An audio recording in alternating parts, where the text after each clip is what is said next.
ꯍꯧꯈꯤꯕ ꯆꯍꯤ ꯏꯪ ꯀꯨꯝꯖꯥ 2020ꯗꯒꯤ ꯃꯅꯤꯄꯨꯔꯗ COVID-19 ꯁꯟꯗꯣꯔꯛꯈꯤꯕ ꯃꯇꯝ ꯑꯗꯨꯗ ꯃꯤꯌꯥꯝꯅ ꯆꯍꯤ 2 ꯍꯦꯟꯅ ꯁꯨꯕ ꯅꯣꯝꯕ ꯌꯥꯗꯅ ꯆꯍꯤ 2 ꯍꯦꯟꯅ ꯋꯥꯅ ꯂꯩꯔꯛꯈꯤ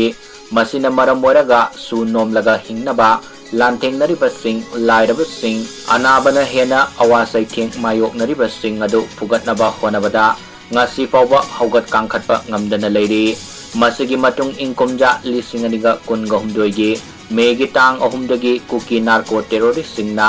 ꯃꯩꯇꯩꯒꯤ ꯃꯊꯛꯇ ꯂꯥꯟꯗꯥꯔꯛꯇꯨꯅ ꯑꯄꯨꯟꯕꯒꯤ ꯁꯛꯇꯝ ꯊꯨꯒꯥꯏꯔꯛꯇꯨꯅ ꯀꯨꯀꯤꯁꯤꯡꯒꯤ ꯇꯣꯈꯥꯏꯕ ꯂꯩꯉꯥꯛ ꯅꯠꯇ꯭ꯔꯒ ꯂꯩꯕꯥꯛ ꯀꯥꯡꯂꯣꯟ ꯁꯦꯝꯅꯕ ꯋꯥꯊꯣꯛꯇ ꯃꯤꯑꯣꯏ 150 ꯔꯣꯝ ꯍꯦꯟꯕꯒꯤ ꯄꯨꯟꯁꯤ ꯄꯤꯈꯝꯅꯈ꯭ꯔꯦ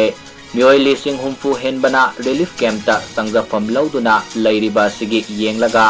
ꯁꯦꯜ ꯁꯥꯟꯕ ꯂꯅꯥꯏ ꯕꯦꯡꯛꯁꯤꯡ ꯁꯅꯥ ꯌꯥꯎꯅ ꯑꯇꯩ ꯄꯣꯠꯆꯩꯁꯤꯡ ꯕꯟꯗꯣꯞ ꯂꯧꯕ ꯑꯃꯁꯨꯡ ꯃꯔꯨꯞ ꯁꯥꯟꯅꯕꯁꯤꯡ ꯂꯦꯞꯅꯕ ꯂꯝꯗꯝ ꯑꯁꯤꯒꯤ ꯃꯤꯌꯥꯝ ꯃꯔꯨꯑꯣꯏꯅ CSOꯁꯤꯡꯒꯤ ꯃꯥꯏꯀꯩꯗꯒꯤ ꯑꯊꯤꯡꯕ ꯊꯝꯂꯛꯈꯤꯕꯅꯤ ꯍꯥꯏꯅ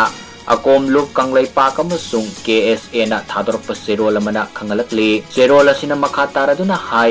ꯂꯥꯏꯕꯛ ꯊꯤꯕꯗꯤ ꯃꯤꯌꯥꯝꯒꯤ ꯈꯣꯜꯂꯥꯎꯒꯤ ꯃꯥꯌꯣꯛꯇ ꯀꯅꯥꯒꯨꯝꯕ ꯁꯦꯟꯖꯥꯎ ꯄꯥꯏꯕ ꯃꯤꯌꯥꯝꯒꯤ ꯏ ꯆꯨꯞꯂꯤꯕ ꯃꯤꯑꯣꯏ ꯈꯔꯅ ꯍꯧꯖꯤꯛꯁꯨ ꯃꯇꯝꯗꯨꯒꯤ ꯑꯋꯥ ꯆꯩꯊꯦꯡ ꯑꯣꯏꯈꯤꯕ COVID-19 ꯑꯃꯁꯨꯡ ꯋꯥꯈꯜ ꯇꯥꯅꯗꯕꯗꯒꯤ ꯊꯣꯛꯂꯛꯈꯤꯕ ꯈꯟꯅ ꯆꯩꯅꯕ ꯂꯥꯜ ꯍꯥꯟꯅ ꯁꯨꯅꯕ ꯑꯁꯤꯒꯤ ꯃꯅꯨꯡꯗ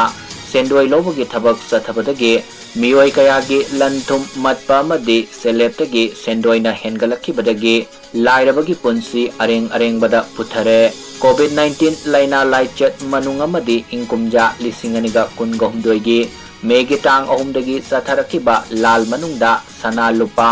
ꯂꯧ ꯏꯪꯈꯣꯜ ꯑꯇꯩ ꯄꯣꯠꯆꯩ ꯀꯌꯥꯒꯤ ꯕꯟꯗꯣꯞ ꯊꯝꯈꯤꯕꯒꯤ ꯁꯦꯟꯗꯣꯏ ꯀꯣꯛꯄꯤꯕꯒꯤ ꯃꯍꯨꯠꯇ ꯁꯦꯟꯗꯣꯏ ꯆꯥꯎꯅ ꯂꯧꯕ ꯊꯦꯡꯅꯔꯦ ꯃꯤꯌꯥꯝ ꯍꯨꯞꯅ ꯈꯝ ꯊꯦꯡꯅ ꯑꯋꯥ ꯆꯩꯊꯦꯡ ꯐꯪꯈꯤꯕ ꯊꯧꯗꯣꯛ ꯑꯅꯤ ꯑꯁꯤꯒꯤ ꯃꯅꯨꯡꯗ ꯀꯅꯥꯒꯨꯝꯕ ꯁꯦꯟꯖꯥꯎ ꯄꯥꯏꯕ ꯕꯟꯗꯣꯞ ꯂꯧꯕ ꯀꯥꯡꯕꯨꯅ ꯃꯤꯌꯥꯝꯒꯤ ꯑꯋꯥꯕ ꯈꯪꯗꯅ ꯌꯥꯔꯒꯅꯤ ꯃꯇꯥꯒꯨꯝ ꯅꯝꯐꯨꯗ ꯁꯦꯟꯗꯣꯏ ꯄꯨꯂꯞ ꯂꯧꯅꯕ ꯍꯣꯠꯅꯔꯛꯄ ꯑꯃꯁꯨꯡ ꯂꯧꯈꯠꯂꯛꯄ ꯑꯁꯤꯒꯤ ꯃꯥꯌꯣꯛꯇ ꯑꯀꯣꯝꯂꯨꯞ ꯀꯪꯂꯩꯄꯥꯛ ꯑꯃꯁꯨꯡ KSAꯅ ꯑꯊꯨꯕꯗ ꯃꯤꯠꯌꯦꯡ ꯆꯪꯕ ꯍꯧꯔꯒꯅꯤ ꯂꯨꯞ ꯑꯅꯤ ꯑꯁꯤꯅ ꯂꯧꯈꯠꯂꯛꯂꯤꯕ ꯈꯣꯡꯊꯥꯡ ꯑꯁꯤꯗ ꯃꯤꯌꯥꯝꯅꯁꯨ ꯃꯄꯨꯡ ꯐꯥꯅ ꯀꯣꯑꯣꯄꯔꯦꯁꯟ ꯄꯤꯕꯤꯌꯨ ꯍꯥꯏꯅ ꯑꯥꯄꯤꯜ ꯇꯧꯔꯛꯂꯤ